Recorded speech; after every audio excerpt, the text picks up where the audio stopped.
Like I've gotten into watches lately, and I don't know where. Oh, yes, you have. There's one thing that I don't have, which I'm gonna buy very soon, which is like the goggles with the it's like it comes like a monocle, so you can see everything up close because the watch parts are very small. Oh, when you put the things down, like the different lenses. Like what tools? It's a thing. I didn't realize that this was becoming a thing. But yeah, I guess I now know a lot more about watches than the average person.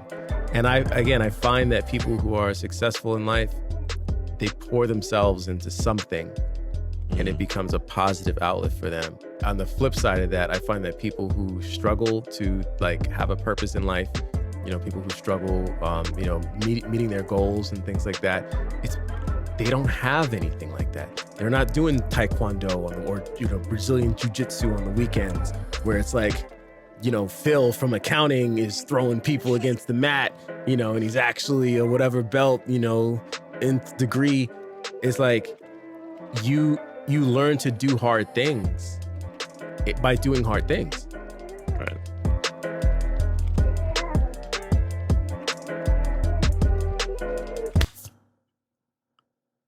We're recording again. What's up, Smiley? Good evening, since it's 10 o'clock at night. 10 o'clock at night, man. It's late, but we got to deliver. Got to give the people what they want.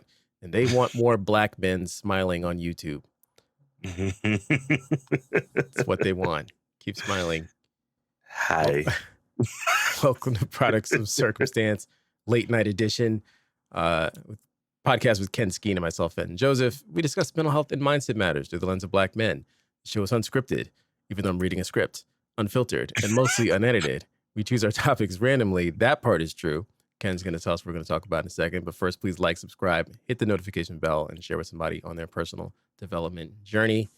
What are we talking about today, bro? All right. So, by the way, people, this really is unscripted, unedited. And I really just came up with this topic about 45 seconds before we came on. What's going on? So the topic of the day will be having positive outlets, right? Positive outlets. We were discussing Positive something outlets. so positive outlets. So, for instance, one of my positive outlets. So it's just to get out your energy, make sure, motion creates emotion. So one of my things I like to do that I enjoy very much so, it brings me a lot of joy in my life, is woodworking. It's one of my positive outlets. I also enjoy journaling more lately. I enjoy journaling more lately. I've been creating a business on the side for the past 4 weeks, right? Business coach. KineticShift.com. KEN.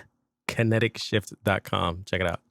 Yeah, check it out. Thank you to Olive Branch Digital for their amazing work. Amazing people over there. They really did put up with my great company. They definitely put up with me for the past couple of weeks, and truly appreciate everyone over at Olive Branch Digital. Thank you very much. You do amazing work. But yes. So yeah, positive out. So one of mine is, of course, I do woodworking. I'm a third generation carpenter. If anyone's been listening from the get, they understand that. And I have a little wood workshop in my garage, 2-car garage, so you understand the dynamic of the woodworking shop. I built my own benches. I've got 4 different screw guns and chop saws and sawzalls and table saws and jigsaws and all the other saws that have teeth on them, right? But when I go in there, I really enjoy creating something, especially from a piece of reclaimed wood, of reclaimed oak, reclaimed mahogany, whatever it may be, and having a vision. It just looks like a board to anyone, right? Especially a piece of reclaimed board from like a barn upstate New York. It's weathered.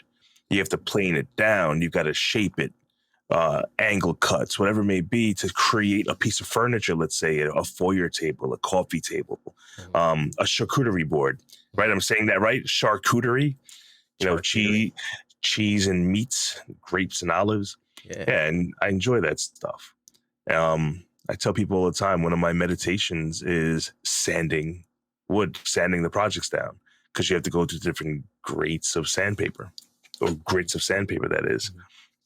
but having a positive outlet. So someone else might say painting, something else I do also, or it could be just reading. It could be walking in nature, riding a bike, running. Uh, a lot of things can be positive outlets, but some people don't have them and they need them because it helps relieve stress. Right? I'm not a doctor. I'm just going based off personal experience. It relieves my stress. Right. When I get to take a walk and do like a 5 mile walk, but you're in nature. Right. It's just an outlet. So you want to relieve your daily stresses, right? Right. You can't woo-saw forever, right? Like Martin Lawrence said in Bad Boys 2, woo-saw. Yeah, you can woo-saw your way to punching a hole in the wall. Yeah. It's true. You need to actually do something to let the stress out, not just sit there and I mean, I get it, I get it. I mean, I'm not saying it doesn't work. Like meditation is important, but physically you need to go, do something. Right. Do something. Just get. I always say to my guys at work, motion creates emotion. Yeah, move around. Don't just sit all day. Listen, you want to play video games? Do that, but get up, move around a little bit. Yeah, get some of that energy out. Actually, also on top of that, when you're doing something that you're being creative, right? Right. Is being creative, it starts to unlock some of those subconscious things in your brain, maybe that you've been trying to think of. It's like, so just created the coaching company, right? Years in the making. Right. But finally, 4 weeks ago, yesterday made 4 weeks. Woke up, it was like 4:45, 5 o'clock in the morning. I have it in my journal. Actually, before we hit record, I was sharing with Fenton my journal, and it's like, look at this. 4 weeks ago, I wrote down, start a coaching company. It's time. It was just time. And every day for the past 4 weeks, I go to bed around midnight. My wife and I stay up. We watch some shows or we talk or whatever it may be. But my body's just been waking up between 4:45 and 5:15 for the past 4 weeks, including this morning. I'll get on the elliptical or just start writing in my journal. But with the help of, Olive Branch Digital, the website's up and running, kineticshift.com. Talking to people, potential clients already, just getting the word out there on social media platforms, just because I needed a new outlet. I didn't. How did you because obviously we've talked about this. So once you put it into motion, what I'm saying, you put the plan into motion, you jotted down things that you want to do, different steps that you wanted to take. Like, was there an immediate, shift in how you felt in terms of like, well, I guess a better question is, did you feel any like anxiety, what I'm saying, or like pent up emotion about like knowing that you wanted to do it, but not starting to do it? No, okay. No, not at all. It was very, and this is not going to be for everyone. I'm talking about my experience. This entire 4-week journey, this chapter, right? This chapter was really easy, actually. A lot of things started unlocking. It just, you got tunnel vision. You don't know where you're going. You're in the fog, right? I mean, use an analogy. You're in the fog and you don't know what's the next step because you can't see too far in front of you, but you got to believe that it's there. That's how I felt the past 4 weeks. And I've been foggy for a few years now. In a fog. I'm not saying I'm not getting things done. I get things accomplished. If I set a goal, I hit it. It is, but setting this goal was, for some reason, it just came easy, man. It really did. I woke up. I jotted my day. What did it say? If you fail to plan, you plan to fail, right? So I sat down and started just writing. We tell people all the time, right? Journal. Yeah. Whether it be you talking a text message to yourself, writing down into a journal, whatever it may be, just get your thoughts out so you can look back later on and say, all right, that's what I was thinking about. What created that thought? What was the shift in my head? And it just came really easy, bro. Right. It was just spilling out. Like everything just opened up. You and I had a conversation a month ago. I was in my car at my job. I pulled in. I was just talking to you about, I didn't know where I wanted to be. And then it was a few days later, all of a sudden it just started pouring out. Some door opened up in my subconscious. Yeah. Right, an epiphany, and it just started going, man. So And nothing could stop me. Was this process, the journey of starting the business, would you consider that to be a positive outlet? Something where you're able to direct your energy and relieve stress and be creative. I don't want to lead you, but No, that's exactly what it was. Thinking the answer is yes. No, the answer is absolutely yes. No, so this was. Have you not been listening? It was absolutely yes. This has been another outlet. I'm still in the garage. I was in there yesterday. I was actually this morning finishing a charcuterie board for a client. But this was a whole other.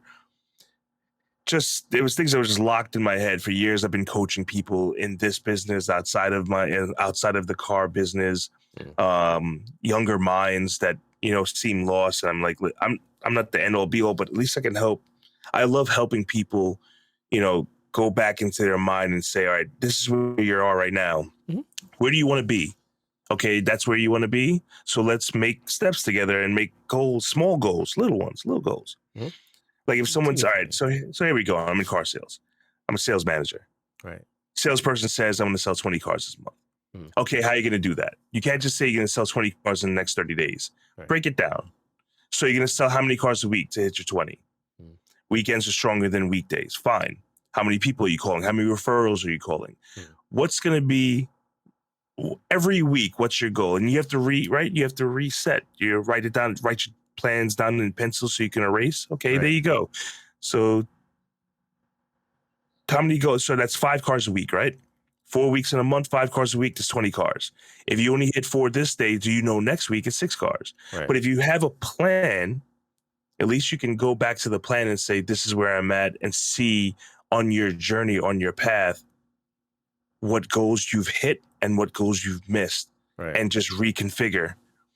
So, I mean, that's what it comes down to. And then when it came to this, I just set a plan out. I'm going to need a domain name. I'm going to need an LLC. I'm going to need a Calendly account, a Zoom account.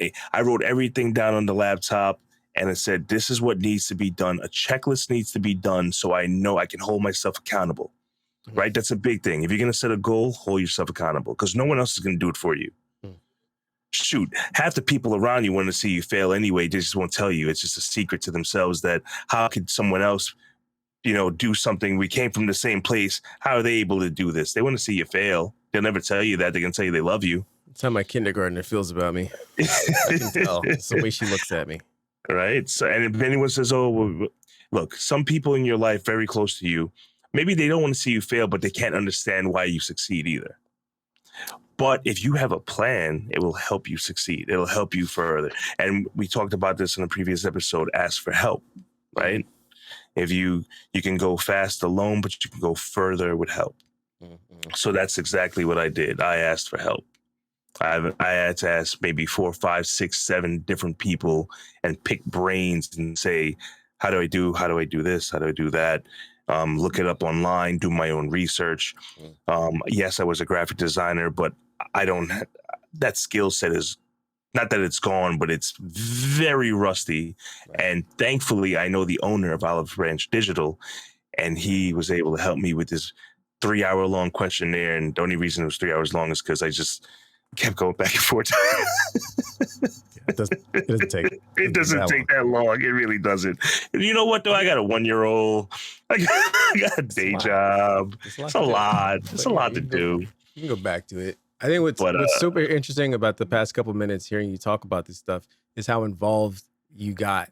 And you could hear that it really kind of took over, you know what I'm saying? Like your mental space and being so involved in it makes me feel like other things start to matter less.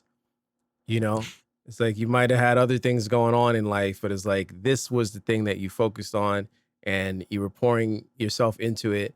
And there's nothing negative coming out of it. It's totally a positive outlet. It's work. Yeah, like no one said it was easy. When I think about positive outlets that successful people, first of all, let me say this. All the successful people I know have some type of like skill or hobby, something that they're like really good at that has nothing to do with their profession. Mm-hmm. Nothing.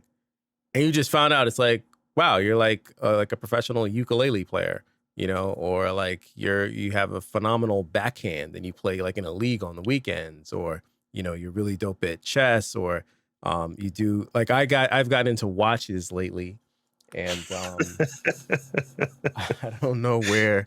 Oh yes, you have. What's the name of that the bracelet? What kind of bracelet was it? What Where the pilots had to get it so that they didn't burn their skin. Oh, the bund strap. The bun strap. So I took like a really deep dive into like straps and bracelets, and I purchased a bun strap, and I've got NATO straps and rubber straps and all these straps. And for me, it's fascinating. It's fascinating to understand how they're made. It's fascinating to understand why they were made. It's fascinating to understand about the watch movements, about the finishes, about the materials that they're made from, this type of steel versus that type of steel. When you look at the crystal on the top, you know, a sapphire crystal. All right, sapphire crystal versus hardlex. Okay, domed versus undomed. Is the bezel rotational, or does it only rotate in one direction? Is it a GMT where you have multiple time zones? Is it like, it's like, I've been taking a really deep dive, and I'm sure my wife is very concerned because all I do is watch videos like all day long. It's still positive, but because I don't spend a ton of money on it. If I were, it'd be a negative outlet. You know, but people I find who are like just elite individuals, they always got something, man, that you learn about them. It's like, oh, wow, I didn't know that you did that at this high level, because it forces you to pour that energy, that discipline, and yeah, release stress as well. Like, I'm not stressed out when I'm here. There's one thing that I don't have, which I'm gonna buy very soon, which is like the goggles with the it's like, it comes like a monocle, so you could see everything up close, because the watch parts are very small. Oh, when you put the things down, like the different lenses. So like when I open the case back, you know what I'm saying? Or I open up the watch, whatever, like everything's so small, and you have like special tools. I bought tools. It's a thing. And when I talk to people, they're like, are you really like into it? I say, you know what? I didn't realize that this was becoming a thing. But yeah, I guess I now know a lot more about watches than the average person. And I find that people who are successful in life, they pour themselves into something, and it becomes a positive outlet for them. I suppose if I weren't doing the watches, it would be something else. But on the flip side of that, I find that people who struggle to like have a purpose in life, you know, people who struggle, meeting their goals and things like that, they don't have anything like that. They're not doing taekwondo or Brazilian jiu-jitsu on the weekends, where it's like, you know, Phil from accounting is throwing people against the mat, you know, and he's actually a whatever belt, you know, nth degree. It's like you learn to do hard things by doing hard things. Right. You had to start a business. Okay, what does that entail? How do I do that? What website do I have to go to? I got to get an EIN. I got to do all this stuff. All right, cool. I need to get a website. I need to write the copy. I need to and it's like, but now you know how to start it. Well, you already knew. It's not like you're not new to this, but if somebody never started a business before, you have to learn all those things. And now you have this new skill set. You have this new information. Everything that I've done business-wise in life, I've applied to my corporate life when I was, working a day job. Right. And everything that I learned on my day job, I applied to my entrepreneurial endeavors. Until net, I own my own business. Everything that I learned in music, people find out I'm a music producer, like a professional level music producer. They're like, oh, that's fascinating. It's like, yeah, well, the only reason I build websites is because I was in a band where I was producing the band, and we needed a website, and I built it. Right. So I learned how to do something new, and it became a positive outlet. The band, didn't go anywhere. the band disbanded, and we're not putting the band back together. But I found a positive outlet, and I would build websites just because I liked it. And it was something that I did as a hobby until somebody said, hey, man, I know you build websites. Can you build one for me? How much would it cost? I was like, Probably undercharged that one. Yeah, it's a couple $100. $400. Yeah, put like $400. 30 hours into it. It's ridiculous. Yeah, exactly. Like, I made pennies until over the years, that 400 turned into 4,000, turned into 40,000. Right. And, years later, I have a business out of it, but it all stemmed from just having a positive outlet, just something that I enjoyed doing for myself and learning about. And it was hard, man. Learning code without somebody teaching me. I mean, I look back at it now and I'm like, I almost can't believe that I was able to do it. I would Right. ask the guys at work in the IT room. I would go downstairs. I worked at a mortgage company, and the IT guys, I'm a nerd. My dad's an electrical engineer, and we always, did science stuff, whatever. So I gravitate to those type of folks, and I would go downstairs to them and be like, hey guys, I'm working on this website at home. Could you maybe like show me how this works, whatever? Like I'm stumped, help me out. Mm-hmm. Now I'm not stupid. I know that people like to, show what they can do. So I'd be like, oh, like I got this problem, it's nothing to them. Oh, let me show you, Fen. Let me show you how to do this. Da, da, da, da. So Mm-hmm. they would show me the ropes. And one guy actually figured it out. He was like, all right, this guy is like getting too much game from us for free. He was like, I'm gonna have to start charging you if you want me to help you with this website. And I left him alone. But my point is, I had to learn from scratch. But I learned. I stuck with it, and I learned how to. I learned that I can do a very difficult thing, and that nothing is impossible. And I'm telling you, man, that was my early 20s. Like that mentality has carried me, throughout my life. There's Right. impossible takes a day, difficult takes a day, impossible takes a week. That's what Jay-Z said. And you and I both know, bro, to be able to, go in your garage and have a woodworking shop and create something out of nothing.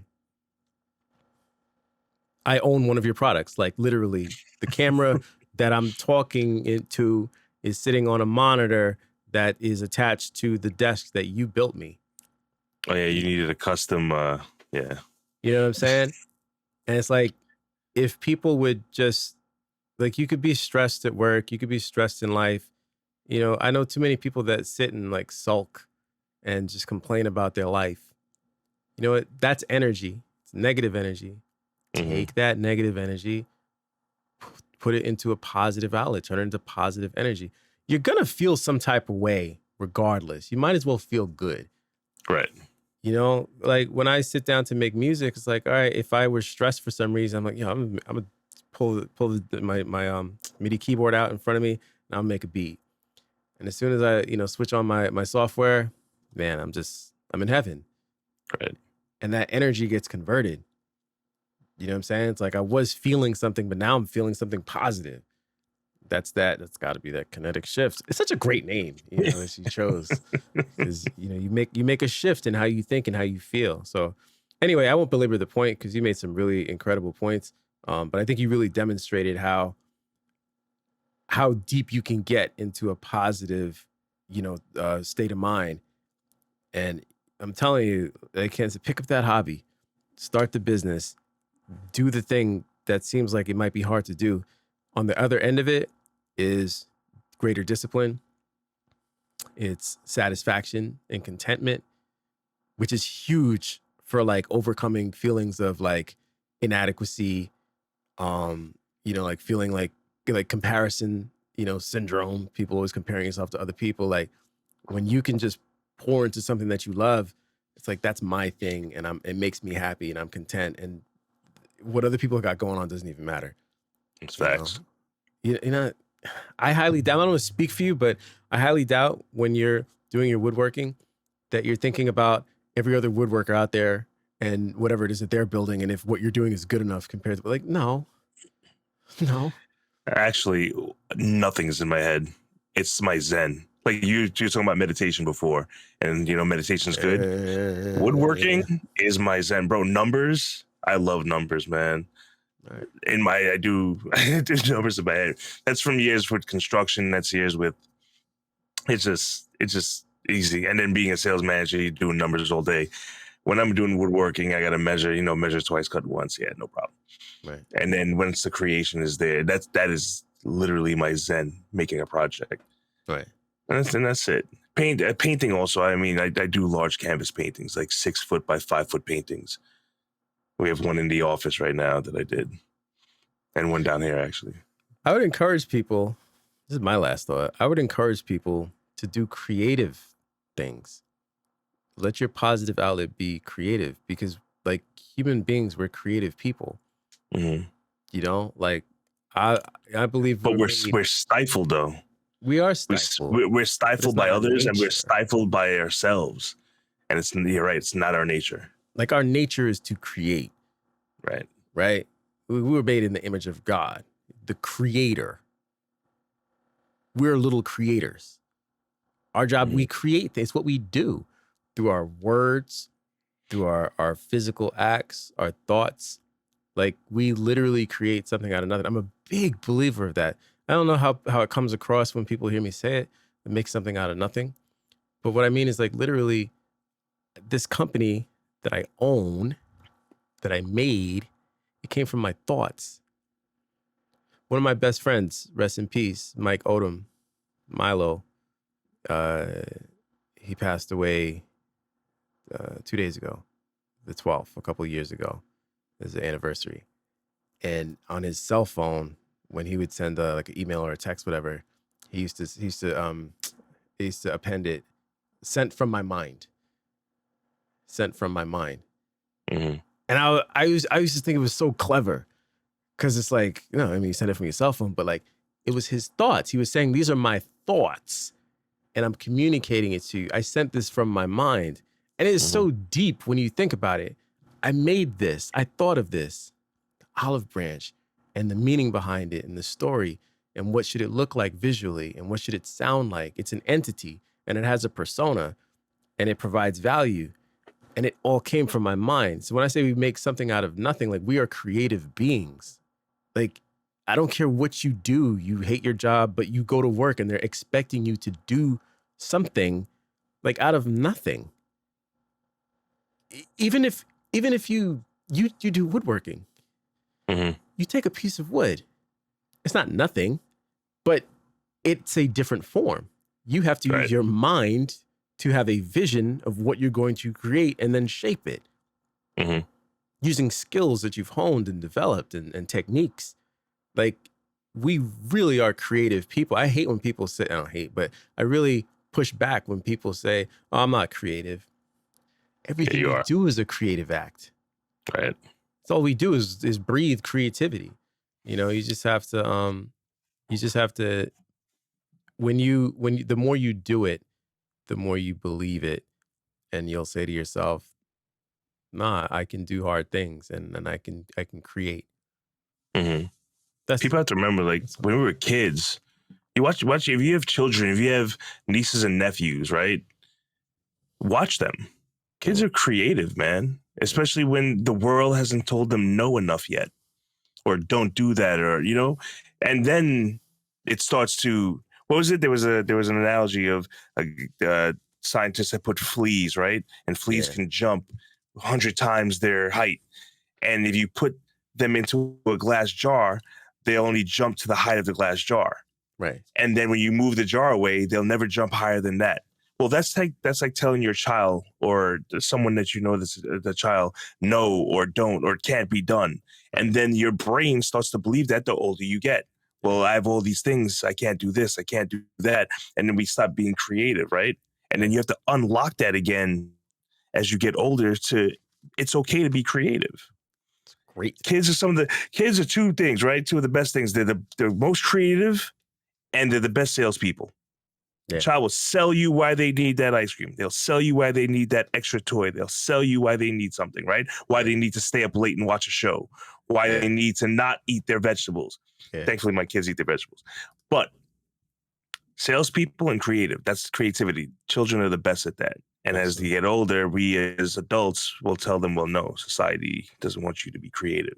It's And crazy. I'm not going to put down the schooling systems, teachers. Sorry, I don't will. hate me right now. I will. But the schooling systems, I'm sorry.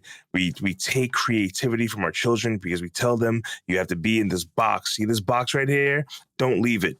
Forget creating a new box. Don't leave this box right here because we need you to function in society. And it's okay to teach them how to function. At the Mhm. same time, we really stifle creativity when it comes to children, and they grow up to be adults that are scared to be creative because, God forbid, someone doesn't like my creation.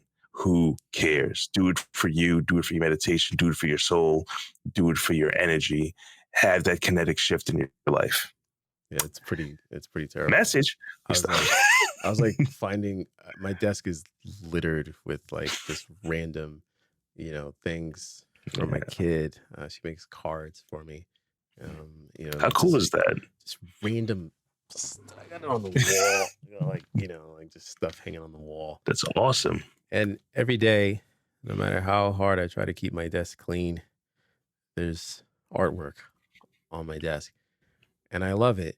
And sometimes in the mornings when we're trying to get her to go to school, get ready to go to school, she's like just being creative. It makes her happy. And I feel bad sometimes because I'm like, baby, I need you to put the markers down. You got to put the crayons down. You got to put the paint down. We can't finger paint right now. We got to go.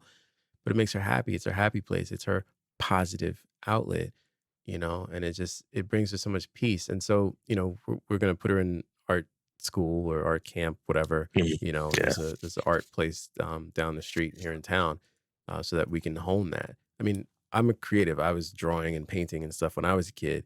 So I see myself in her, and I remember the joy that I had just doing that. And it inspires me. It makes me want to just, boot up the computer, go make some music. Sometimes I draw with her, and create stuff. I think actually on the flip side of this was, stuff that I was, like writing, and I started, writing letters and stuff. Your kids will keep you young, and, they'll remind you of like what it means to just go to that happy place and just be stress free, So if you don't have kids, go make some babies. Just kidding. Don't do that. That's a joke. All right, good way to wrap it up. That's a good way to wrap it up. Unintended. Wrap it up. And that being said, please like, subscribe, hit the notification bell, and share with somebody on their personal development journey. It is really late. I definitely need to go hug on my kids and see my wife. Love you, man. Love you, brother. Later. Peace.